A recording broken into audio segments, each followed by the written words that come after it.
வணக்கம் நண்பர்களே. குருப்பியோ நமக. ஒருவருடைய ஜாதகத்தில் 5ஆம் இடம் என்பது குழந்தை ஸ்தானத்தை குறிக்கக்கூடிய ஒரு முக்கியமான இடம்.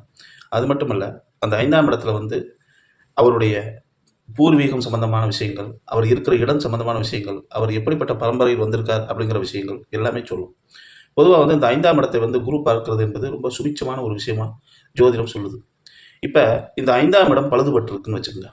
ஒரு ராகுவோ கேதுவோ அல்லது மற்ற ஏதோ ஒரு விஷயங்கள் பழுதுபட்டிருக்கு. இதனால் அதாவது இந்த 5ஆம் இடத்தை சுப கிரகங்கள் பார்க்காமல் அசுப கிரகங்களால் பழுதுபட்டு இருந்தால் நீங்கள் முதல்ல செய்ய வேண்டியது என்ன அப்படின்னு கேட்டிங்கன்னா, ராகு கேது, அதாவது நாக சர்ப்பம் என்று சொல்லக்கூடிய அது தோஷம் இருக்கோ இல்லையோ அது ஒரு தனிப்பட்ட விஷயம். ஏன்னா பொதுவாக நம்மளுடைய பூர்வ புண்ணிய ஸ்தானம் என்பது இந்த ராகு கேதுகளால் தான் அதாவது மறைமுகமாக பாதிப்பை ஏற்படுத்துகிறது. ஆகவே நீங்கள் முதல்ல இந்த ராகு கேது சம்பந்தமான விஷயங்களில் எந்த இடத்துல நாகம் சம்பந்தமான வழிபாடு இந்த மாதிரி விஷயங்கள் இருக்கிறதோ அந்த இடத்திற்கு சென்று உங்களுடைய குழந்தைகளுக்கு, உங்களுடைய குழந்தை பிறந்த நாள், பிறந்த நட்சத்திரம், இது போன்ற ஏதாவது ஒன்று நீங்கள் தேர்ந்தெடுத்துக்கிறங்க.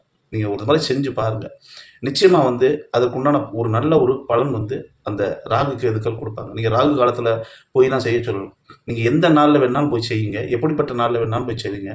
ஆனால் இந்த 5ஆம் இடத்தை முக்கியமாக பல்வேறு விதமான அசுப கிரகங்கள் பாதிப்பை ஏற்படுத்தினாலும் அதில் முக்கிய பங்கு மறைமுகமாக வைப்பது எது அப்படின்னு கேட்டிங்கன்னா இந்த நாகம் தான். நாகம் சம்பந்தமான சர்ப்ப கிரகங்கள் தான் செய்யும். அது ஏதாவது ஒரு இடத்துல அது கனெக்டே இல்லாட்டாலும் ஏதாவது ஒரு பார்வையில் அது கனெக்ட் இருக்கும். நீங்கள் அந்த ஜாதகத்தை நல்லா பார்த்தீங்கன்னா நிச்சயமான முறையில் இருக்கும். ஆகவே நீங்கள் கண்ணை மூடிட்டு நீங்கள் ஒன்றுமே செய்ய வேணாம். முதலில் நம்மளுக்கு ஒரு புத்திர பாக்கியம் நல்லபடியாக கிடைக்கணும், நல்லபடியாக அமையணும் அப்படின்னு நீங்கள் வெளிப்பட்டீங்கன்னா ஒன்றுமே செய்ய வேணாம். நாகம் வழிபாடு செய்யக்கூடிய இடங்கள் எந்த இடமாக இருந்தாலும் அந்த இடத்திற்கு, அந்த இடத்தில் என்ன செய்கிறார்கள், வழி வழியாக எப்படி வழிபாடு நடத்துகிறார்கள் என்பதை பார்த்து அதன்படி நீங்கள் செய்யுங்க. சிறு குழந்தைகளுக்கு உங்களால் முடிந்த ஏதாவது ஒரு பண உதவியை செய்யுங்க. சின்ன பிள்ளைகள் ஏதாவது ஒரு இடத்துல விளையாண்டுக்கிட்டு இருந்துச்சுன்னா அந்த பழங்க செய்யுங்க. அதுகளுக்கு ஸ்வீட் வாங்கி கொடுங்க, அதாவது இனிப்பு வாங்கி கொடுக்கணும். அதாவது உங்களை நாடி வருதுன்னு வச்சுக்கோங்களேன் அந்த குழந்தைகள். ஏன்னா நான் ஒரு சின்ன வயசாக இருக்கும்போது ராமேஸ்வரத்தில் நாக தோஷம் கழிக்க வர்றதை நான் பார்த்துருக்கேன். அப்போ பார்க்கும்போது என்னென்னு கேட்டிங்கன்னா, மாவுலேயே நாகத்தை அப்படியே செஞ்சு அதை நாக பிரதிஷ்டை பண்ணி அதை எடுத்துகிட்டு புத்தில் போடுவாங்க. அங்கே உள்ள ஒரு நாக குடியிருக்கக்கூடிய அந்த புத்தில் வைப்பாங்க. வச்சுட்டு சும்மா ஒரு முறைக்கு அந்த சுற்றி மஞ்சள் பொடியெல்லாம் தூக்கி விட்டுட்டு கொஞ்சோண்டு பால் ஊற்றி வச்சுட்டு அதுக்கு பிறகு முக்கியமாக அவங்க என்ன செய்வாங்க அப்படின்னு கேட்டிங்கன்னா, சில்லறை காசு மாற்றி வச்சுருவோம். 10 காசு, கார்வா அந்த மாதிரி அந்த காலத்தில் சின்ன வயசாக இருக்கும்போது பிள்ளைகளெல்லாம் கூப்பிட்டு வச்சு அந்த ஐயர் அந்த இடத்துல அவர் கைனால் கொடுக்க சொல்லுவார். இது என் கண் கூட நான் பார்த்துருக்கேன். இந்த மாதிரி நிறையா பேருக்கு நாக பிரதிஷ்டை செஞ்சு நாக வழிபாடு செய்கிறவங்களுக்கு வழி வழியாக எவ்வளவோ காலங்கள் பிள்ளைகள் இல்லாமல் வந்திருந்தாலும் இந்த மாதிரி அதாவது வழிபாடுகள், இந்த மாதிரி வழிபாடு நடத்தும் பொழுது நிச்சயமான முறையில் 100க்கு 100% அங்கு உள்ள இறைவன் நாகராஜன் என்று சொல்லக்கூடிய அந்த நாகம் உங்களுடைய, ஏன்னா நம்மளுடைய இந்த கர்மா பலன்கிறது ரொம்ப ராகு கேது தாங்க அவருடைய ஜாதகத்தில் சகல விதமான விஷயங்களையுமே அப்படி டோட்டலாக உள்ளே வாங்கியிருக்கும். அது நீங்கள் பார்த்தீங்கன்னா தான் தெரியும். ஒவ்வொருடைய ஜாதகத்திலையும் ராகு எங்கே இருக்கார், கேது எங்கே இருக்கார். உங்களுக்கு குரு எப்படி வேணாலும் இருந்துட்டு நல்ல வலுவாகவே இருந்துட்டு போகிறார் குரு.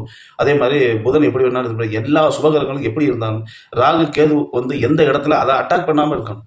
அப்போ தான் உங்களுடைய ஜாதக பலன் முழுமையாக நீங்கள் அனுபவிக்க முடியும். அந்த 5ஆம் இடம் என்பது ரொம்ப ரொம்ப ரொம்ப ரொம்ப வாழ்க்கையில் ஒரு மனிதனுக்கு முக்கியமான விஷயங்களை கொடுக்கக்கூடிய இடம். 9ஆம் இடம் அப்படி தான் சொல்லுவாங்க. அதே மாதிரி 11, 11ஆம் இடம்ன்றது லாபஸ்தானம். ஸோ இந்த இடங்கள்லாம் விட்டுருங்க. ஒரு மனிதன் கல்யாணம் ஆன உடனே அவனுக்கு முக்கியமாக என்ன கேட்பாங்க, வாரிசு, சொத்து சம்பாதிக்கிறது, அவனுடைய பூர்வீகம் சம்பந்தமான விஷயங்களை கொண்டு வர்றது, இதெல்லாம் 2வது ஒரு விஷயம். தனக்கு ஒரு வாரிசு வேணும் என்று அவன் ரொம்ப கஷ்டப்பட்டு முக்கியமான முறையில் அவன் ஒவ்வொரு விஷயத்தையும் ரொம்ப கஷ்டப்பட்டு இருப்பான். அதாவது அவருடைய செயல்பாடெல்லாம் நம்ம பார்க்கும். அந்த குழந்தை இல்லாதவர்கள் படக்கூடிய மனவேதனை என்பது வெளியில் சொல்ல முடியாத ஒரு மனவேதனை. நீ ஒன்றும் செய்ய வேணாம் நண்பர்கள். நீ என்ன ஜாதகம், என்ன லக்கணம், என்ன வேணாலும் இந்த பரிகாரத்தை பண்ணிப்பாங்க. ஒரு நாக வழிபாடு எந்த இடத்துல சும்மா புதுசாக நடக்கிற இடமா இருக்கும், பரம்பரையாக நடக்கணும், ஆண்டாண்டா நடந்துருக்கு அந்த இடத்துல அந்த இடத்துல நாகம் இருக்கு இல்லைங்கிறது இல்லை.